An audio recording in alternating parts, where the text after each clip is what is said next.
चल जाओ जाओ जा नहीं आता। क्यों फेंके?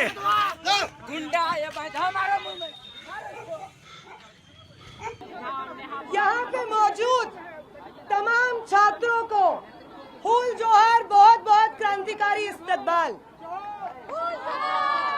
क्योंकि आप लोग बार बार पूछ रहे हैं कि स्याही फेंक दी क्या करेंगे। 20 जुलाई को हमारे ऊपर टीयर गैस शेल फेंके गए थे, लाठियां फेंकी गई थी, पेलेट गन्स चलाए गए थे। अगर तब छात्र नहीं डरे तो आपकी ये मामूली सी स्याही से नेहा बोरा पर स्याही से लेकर अलग मंच तक, क्या झारखंड में खड़ा हो रहा है वैचारिक टकराव का नया मोर्चा। आदाब, जय भीम, जोहार। मैं हूं एमडी हसनैन नवाज और आप देख रहे हैं न्याय संवाद।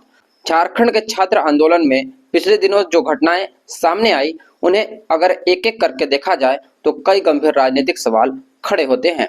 एक तरफ छात्र जेएसएससी, जेपीएससी और भर्ती परीक्षाओं से जुड़े सवालों को लेकर आंदोलन कर रहे हैं, दूसरी तरफ इसी आंदोलन के मंचों पर विचारधारा को लेकर टकराव भी दिखाई दे रहा है।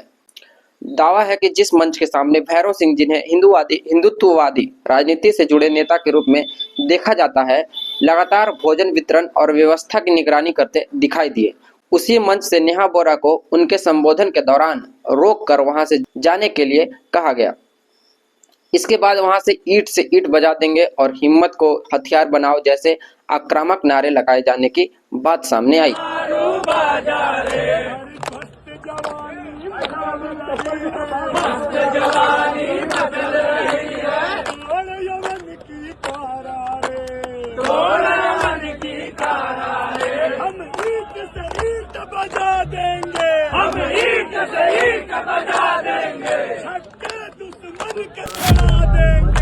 और फिर इसी पूरे घटनाक्रम के बाद नेहा बोरा पर स्याही फेंकी गई। अब सवाल यह है, क्या ये घटनाएं सिर्फ अलग अलग घटनाएं हैं या इसके पीछे कोई वैचारिक समानता भी दिखाई देती है। अगर किसी मंच पर एक तरफ दक्षिणपंथी राजनीति से जुड़े लोगों की सक्रिय मौजूदगी दिखाई दे, दूसरी तरफ किसी वक्ता को उसकी राजनीतिक विचारधारा के कारण बोलने से रोका जाए, फिर आक्रामक नारे लगाए जाए और उसके बाद उसी वक्ता पर स्याही फेंकी जाए, तो इन घटनाओं को एक साथ रखकर उस मंच की वैचारिक दिशा पर सवाल उठना स्वाभाविक है। लेकिन यहाँ एक महत्वपूर्ण बात स्पष्ट कर देना जरूरी है।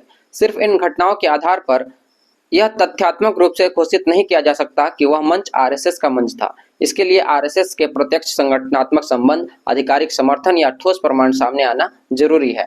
हाँ, इन घटनाओं में दिखाई देने वाले हिंदुत्ववादी और दक्षिणपंथी राजनीतिक विमर्श से समानता पर सवाल जरूर उठाया जा सकता है और शायद यही वजह है कि अब नेहा बोरा ने अपना अलग मंच भी खड़ा कर लिया है।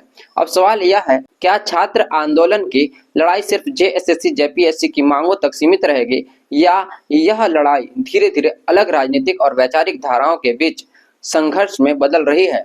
क्या छात्रों के मंच पर हर विचारधारा को अपनी बात रखने का अधिकार है और क्या किसी वक्ता की विचारधारा से असहमति होने पर उसे मंच से रोकना उचित है? और क्या आजादी जैसे नारों का विरोध करने वाले हर व्यक्ति को दक्षिणपंथी या आरएसएस समर्थक कहना भी उतना ही गलत होगा जितना बिना प्रमाण किसी मंच को आरएसएस का मंच घोषित करना? लोकतंत्र में सवाल पूछना जरूरी है, लेकिन निष्कर्ष निकालने से पहले प्रमाण भी जरूरी है, क्योंकि अगर छात्र आंदोलन वास्तव में छात्रों के अधिकारों की लड़ाई है तो उसमें असहमति की आवाज के लिए भी जगह होनी चाहिए। स्याही किसी विचार का जवाब नहीं हो सकती, ईंट पत्थर की भाषा किसी लोकतांत्रिक आंदोलन की पहचान नहीं हो सकती और विचारधारा का जवाब भी विचार और तर्क से दिया जाना चाहिए। अब देखना यह है कि झारखंड का छात्र आंदोलन अपनी मूल मांगों पर केंद्रित रहता है या यह आंदोलन आने वाले दिनों में एक बड़े वैचारिक संघर्ष का मैदान बन जाता है। आपकी क्या राय है? क्या ये घटनाएं महज संयोग हैं या इसके पीछे कोई वैचारिक धारा काम कर रही है? अपनी राय जरूर बताइए। आप देख रहे थे न्याय संवाद 2.0। मैं हूं एमडी हसनैन नवाज। धन्यवाद।